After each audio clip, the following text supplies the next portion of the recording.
नमस्कार दोस्तों, स्वागत है आपका बीबी स्टडी पर। दोस्तों, हमारी वैदिक सभ्यता की 2 क्लासें हो गई थी। आज हम वैदिक सभ्यता के तीसरे पार्ट के ऊपर बात करेंगे। दोस्तों, क्लास को शुरू करने से पहले यदि आप इस चैनल पर नए हैं तो चैनल को सब्सक्राइब कर लेना, क्योंकि दोस्तों इस चैनल पर आपको पीटीटी एग्ज़ाम 2022 की नियमित तरीके से तैयारी करवाई जाएगी। इसके अलावा जब भी कोई नया अपडेट आएगा तो आपको सूचित किया जाएगा। तो दोस्तों, क्लास को शुरू करते हैं। दोस्तों, हमने 30 क्वेश्चन कर लिए थे। वैदिक सभ्यता का 31वां क्वेश्चन है, कृष्ण भक्ति का प्रथम और प्रधान ग्रंथ कौन सा है? ए महाभारत, बी श्रीमद् भगवत गीता, सी गीत गोविंद, डी इनमें से कोई नहीं। दोस्तों, कृष्ण भक्ति का प्रथम और प्रधान ग्रंथ श्रीमद् भगवत गीता है। दोस्तों, इसके अंदर भगवान कृष्ण ने अर्जुन को कुछ उपदेश दिए थे। ये महाभारत युद्ध के बीच में भगवान कृष्ण ने अर्जुन को कुछ उपदेश दिए थे, उसके बारे में इसके अंदर वर्णन मिलता है। ये ग्रंथ कृष्ण भक्ति का प्रथम और प्रधान ग्रंथ कहलाता है। तो राइट आंसर हो जाएगा बी श्रीमद् भगवत गीता। आपको समझ में आया होगा।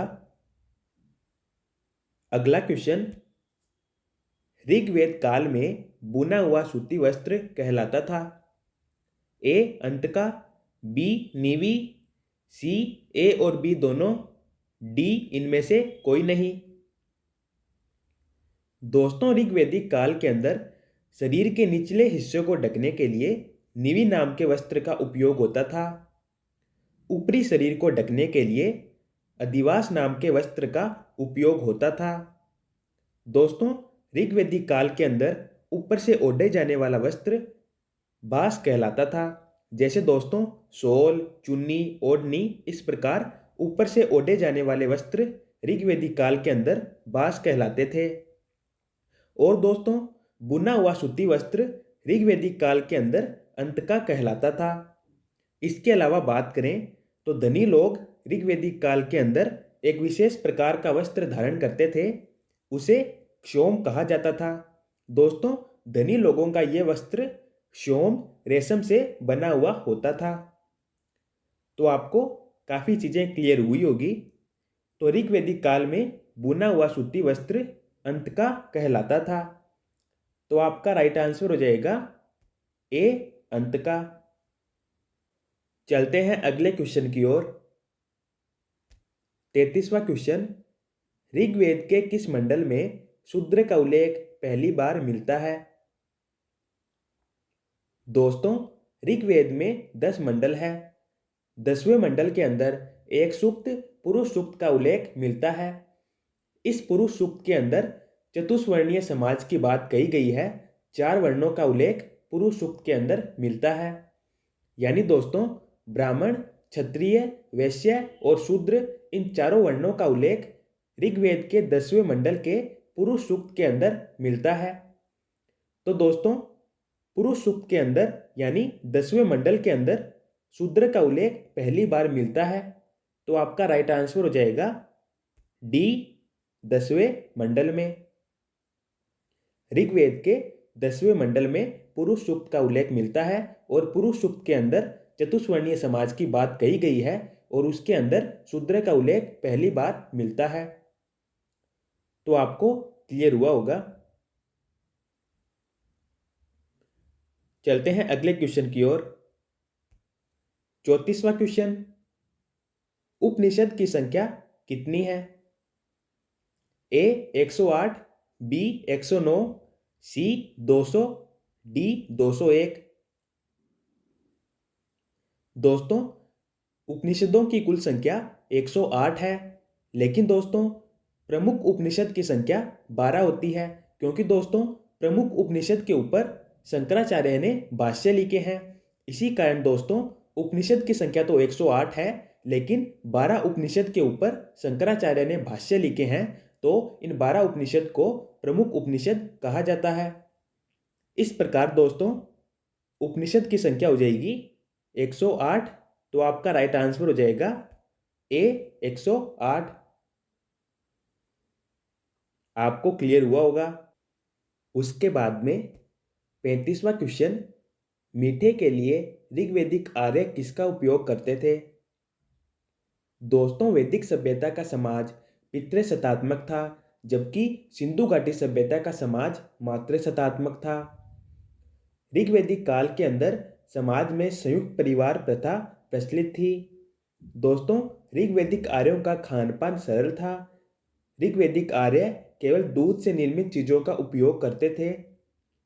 ऋग्वैदिक आर्य मीठे के लिए शहद का उपयोग करते थे। तो दोस्तों, आपका डी ऑप्शन करेक्ट हो जाएगा। ऋग्वैदिक आर्य मीठे के लिए शहद का उपयोग करते थे। आपको समझ में आया होगा। चलते हैं अगले क्वेश्चन की ओर। 36वां क्वेश्चन, ऋग्वैदिक काल के सबसे लोकप्रिय देवता कौन थे? ए इंद्र, बी अग्नि, सी वरुण, डी सोम। दोस्तों, ऋग्वैदिक काल के सबसे लोकप्रिय देवता इंद्र थे। दूसरे सबसे लोकप्रिय देवता अग्नि थे। तीसरे सबसे लोकप्रिय देवता वरुण थे और चौथे सबसे लोकप्रिय देवता सूर्य थे। इसके अलावा दोस्तों, ऋग्वैदिक काल के अंदर विष्णु भगवान की पूजा संरक्षक के रूप में की जाती थी। तो दोस्तों, ऋग्वैदिक काल के सबसे लोकप्रिय देवता थे इंद्र। तो आपका ए नंबर ऑप्शन राइट हो जाएगा। आपको क्लियर हुआ होगा। अगला क्वेश्चन, ऋग्वेद में संपत्ति का प्रमुख रूप क्या है? दोस्तों, ऋग्वैदिक काल के अंदर गाय को अगन्या कहा गया है, यानी न मारने योग्य। गाय को अगन्या कहने का कारण यह है कि ऋग्वैदिक काल के अंदर गाय को संपत्ति कहा गया था। गाय ऋग्वैदिक काल में वस्तु विनिमय का साधन थी। यानी दोस्तों, ऋग्वैदिक काल के अंदर वस्तुओं को खरीदने और बेचने के लिए गाय का उपयोग किया जाता था। ऋग्वैदिक काल के अंदर ज़्यादा गाय वाला व्यक्ति ज़्यादा अमीर माना जाता था। इस प्रकार ऋग्वेद में संपत्ति का प्रमुख रूप गाय को माना गया है, गोधन को माना गया है। तो आपका राइट आंसर हो जाएगा ए गोधन। दोस्तों, ऋग्वेद में गाय शब्द का उल्लेख 176 बार किया गया है। तो आप ये भी याद कर लेना। आपको क्लियर हुआ होगा। चलते हैं अगले क्वेश्चन की ओर। 38वां क्वेश्चन, पुराणों की संख्या कितनी है? ए 18, बी 19, सी 20, डी 21। दोस्तों, पुराणों की कुल संख्या 18 होती है। तो आपका राइट आंसर हो जाएगा ए 18। उसके बाद में 39वां क्वेश्चन, वैदिक धर्म का मुख्य लक्षण इनमें से किसकी उपासना था? ए प्रकृति, बी पशुपति, सी देवी माता, डी त्रिमूर्ति। दोस्तों, ऋग्वैदिक आर्य प्रकृति की पूजा करते थे। आर्यों ने सर्वप्रथम दोष व पृथ्वी की पूजा प्रारंभ की। दोष का मतलब है दोस्तों आकाशीय देवता, जैसे सूर्य, वरुण, इंद्र आदि दोष कहलाते थे। दोस्तों, ऋग्वैदिक आर्य का मानना था कि आकाशीय देवता और पृथ्वी के मिलन से ही सृष्टि का निर्माण हुआ है। आर्यों के सबसे प्राचीन देवता दोष थे और दोष को सभी देवताओं का पिता कहा गया है और पृथ्वी को सभी देवताओं की जननी कहा गया है। इस प्रकार ऋग्वैदिक आर्य प्रकृति की पूजा करते थे। तो आपका राइट आंसर हो जाएगा ए प्रकृति। दोस्तों, पशुपति की पूजा सिंधु घाटी सभ्यता के अंदर की जाती थी। तो आपको क्लियर हुआ होगा। चलते हैं अगले क्वेश्चन की ओर। 40वां क्वेश्चन, किस देवता के लिए ऋग्वेद में पुरंदर शब्द का प्रयोग हुआ है? ए इंद्र, बी अग्नि, सी वरुण, डी सोम। दोस्तों, ऋग्वैदिक काल के सबसे लोकप्रिय देवता इंद्र थे और इंद्र को ही पुरंदर कहा गया है। दोस्तों, पुरंदर का अर्थ है किलों को तोड़ने वाला, तो इंद्र को किलों को तोड़ने वाला बताया गया है। इसके अलावा दोस्तों, इंद्र को वर्षा का देवता भी कहा गया है। तो आपको क्लियर हुआ होगा, ऋग्वेद में पुरंदर शब्द का प्रयोग इंद्र भगवान के लिए किया गया है। तो राइट आंसर हो जाएगा ए, इंद्र। उसके बाद में 41वां क्वेश्चन, शूल्व सूत्र किस विषय से संबंधित पुस्तक है? ए, ज्यामिति, बी, ज्योतिष, सी, गणित, डी, खगोल। दोस्तों, शूल्व सूत्र ज्यामिति से संबंधित पुस्तक है। तो आपका राइट आंसर हो जाएगा ए, ज्यामिति। उसके बाद में 42वां क्वेश्चन, अस्तो मा सद्गमय कहां से लिया गया है? ए, ऋग्वेद से, बी, यजुर्वेद से, सी, सोमवेद से, डी, अथर्ववेद से। दोस्तों, अस्तो मा सद्गमय ये जो श्लोक है ये ऋग्वेद से लिया गया है। ऋग्वेद संसार का सबसे प्राचीनतम वेद कहलाता है और सबसे प्राचीनतम ग्रंथ भी कहलाता है। तो अस्तो मा सद्गमय ये श्लोक ऋग्वेद से लिया गया है। तो राइट आंसर हो जाएगा ए, ऋग्वेद। आपको क्लियर हुआ होगा। उसके बाद में 43वां क्वेश्चन, आर्य भारत में बाहर से आए थे और सर्वप्रथम बसे थे। ए, समातत में, बी, प्राग ज्योतिष में, सी, पंजाब में, डी, पांचाल में। दोस्तों, आर्य कहाँ से आए थे इसके बारे में अलग अलग वैज्ञानिकों के अलग अलग मत है, लेकिन दोस्तों जर्मनी के मैक्स मूलर का मत सर्वाधिक मान्य मत कहलाता है। जर्मनी के मैक्स मूलर ने कहा था कि आर्य मध्य एशिया से आए थे और इसे ही सर्वाधिक मान्य मत माना जाता है।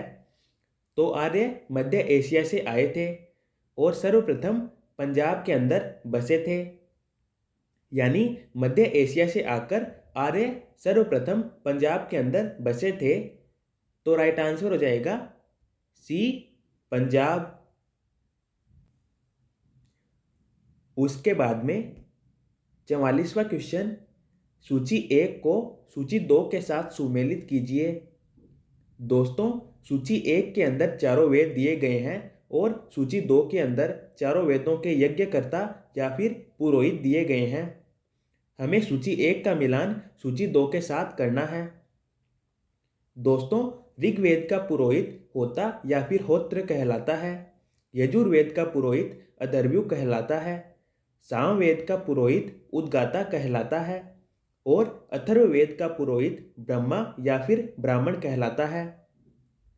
दोस्तों, ऑप्शन के अंदर देखने पर आपका ऑप्शन नंबर ए उचित प्रकार से मिलान कर रहा है, तो आपका आंसर हो जाएगा ऑप्शन नंबर ए। आपको समझ में आया होगा। उसके बाद में 45वां क्वेश्चन, वेदों को अपौरुषेय क्यों कहा गया है? दोस्तों, वेदों को अपौरुषेय कहा गया है क्योंकि वेद किसी पुरुष विशेष की कृति नहीं है। वेदों को देवीय ज्ञान का अंश कहा गया है। वेदों का केवल संकलन किया गया है। महर्षि कृष्ण द्वैपायन ने वेदों का संकलन किया था। महर्षि कृष्ण द्वैपायन ने वेदों का व्यास किया। इसी कारण दोस्तों महर्षि कृष्ण द्वैपायन को वेद व्यास कहा जाता है। इस प्रकार दोस्तों वेदों की रचना पुरुषों के द्वारा नहीं की गई थी। वेदों की रचना ऋषियों के द्वारा भी नहीं की गई थी। वेदों की रचना देवताओं के द्वारा की गई थी और वेद व्यास यानी महर्षि कृष्ण द्वैपायन ने वेदों का संकलन किया था। तो आपका राइट आंसर हो जाएगा ए, वेदों की रचना देवताओं के द्वारा की गई थी। तो दोस्तों आज के वीडियो में इतना ही। आशा करता हूँ आपको सारे क्वेश्चन अच्छे से समझ में आए होंगे। यदि आपको ये वीडियो यूजफुल लगा है तो वीडियो को लाइक करना तथा पीटीटी 2022 से संबंधित हर प्रकार की अपडेट के लिए चैनल को सब्सक्राइब कर लेना। धन्यवाद दोस्तों।